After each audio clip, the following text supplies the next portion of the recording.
In the course of the discussion, it has been very ably pointed out by a large number of speakers as to how the rubber industry is in the grip of certain foreign elements and Indian monopolists at the top.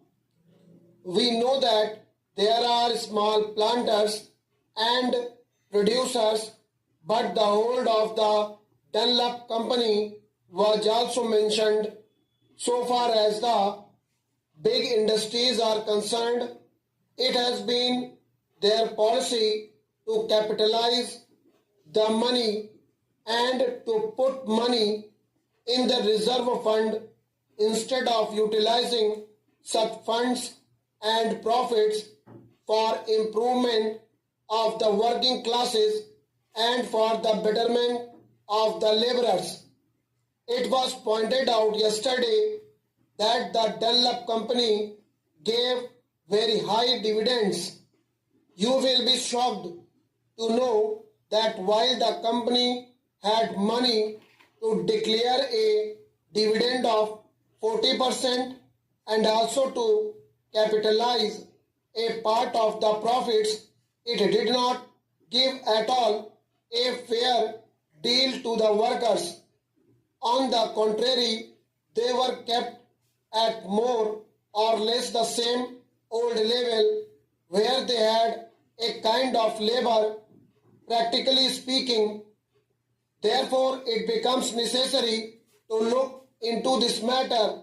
Sir, we are interested in the increase in production and everybody is interested in increase in production.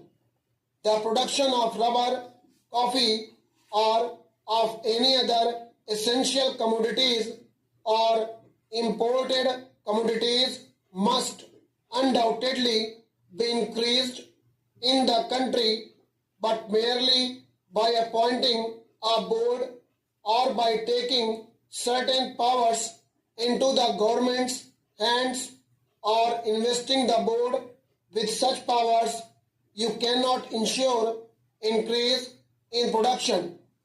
There may be slight improvement here and there, but materially you cannot alter the situation until and unless you inspire the real producers by making them see through their own lives experience that increase of production means a constant rise in their standard of living, in their material and cultural well-being. Now, that is why I say that it is very essential when the board is really being given certain powers for looking after the interests of the working class. To make these powers effective and to make them effective would be to ask the board to work for the increase of the wages of the rubber workers or the laborers who work in that particular industry. Now that is not there. It is very unhappy omission and very sad omission if the intention of the bill is good. Sir, as you know, we had been told in the recent days very much about socialism, and we are not talking about socialism in its big aspects here at all.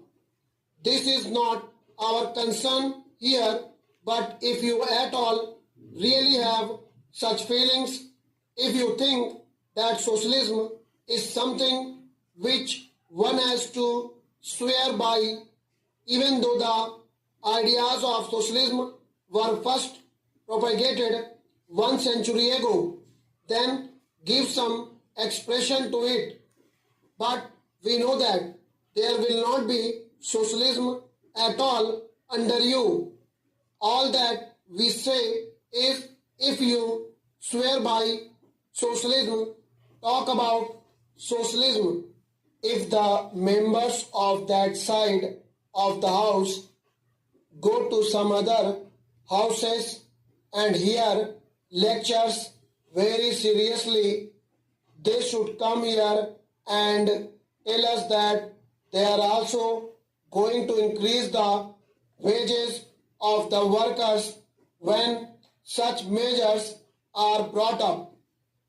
Such occasions are good occasions for them to begin to cultivate this thing, because you have yet to learn the ABC of socialism first, and you cannot write a book or a poem or an article straight away, and we do not expect you to do it either.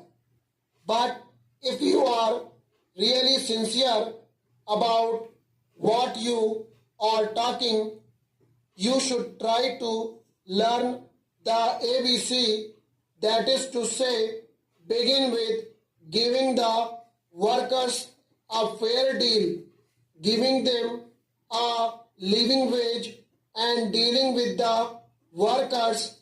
Here in this bill, you should make provisions for them.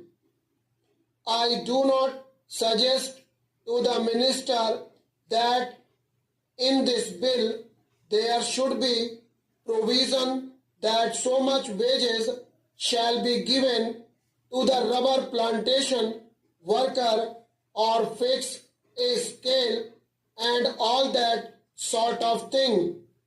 All that I have proposed in this amendment is that the board should be given that reorientation of outlook, should be given the direction that the wages have to be increased and that they have to consciously work for it. That is all that I demand in this amendment.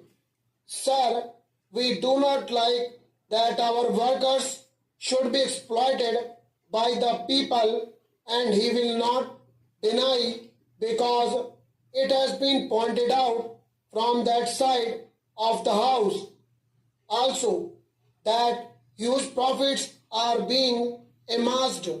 They cannot spend the money.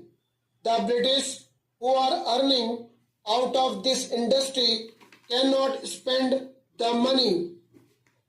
With all their luxury and extravagance, they cannot spend that money here in this country. They send this money abroad. Even then, they retain some money in their hands. They would rather keep them in banks idle than give this money to the workers for bettering their lot, for improving their conditions, which determines in the final analysis whether the production of the country would go up or not. Now, sir, I read with great interest the Select Committee's report, especially the portion of the evidence appended to it, and I would ask you also, sir, to reread, if you have already read this interesting document. You see here Mr. T.T. Krishnamachari crossing swords with an important representative of the British interests, the British rubber interests in this country.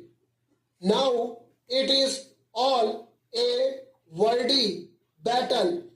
It is a sort of very interesting competition for being smart, one trying to overreach another in smartness, but at the same time, out of these discussions, it emerges that the British interests are totally unmindful of the interests of the workers, of the interests of the country as a whole. Although the British gentleman who came here to give evidence spoke of national interests and all that. Here you will find many interests. Stop.